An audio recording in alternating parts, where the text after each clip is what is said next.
Туугандар, карама каршы тилкеге чыгып жол эрежесин бузган учурлар өтө көп катталат. Биринчи учур, жүрүп бара жаткан унааны ашып өтүү максатында сплошная полосаны кесип чыгып, карама каршы тилкеде жүрө турган болсоңуздар, бул учурда статья 12-15 4-чү час менен сиздерге протокол түзүлөт, сотко ашырылат. Ал жерде 4 айдан 6 айга чейин лишение болушуңуздар мүмкүн, же болбосо 5000 рубль штраф аласыздар.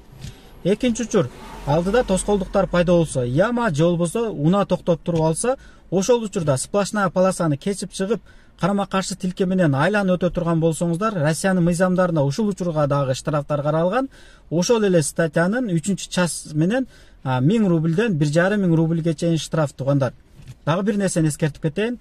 Автобус менен троллейбустун эгерде токтоп турган болсо, карама каршы тилке менен айланып өтө турган болсоңуздар, бул учурда 4-чү час жазылат, 4 айдан 6 айга чейин лишение прав, же болбосо 5000 рубль штраф.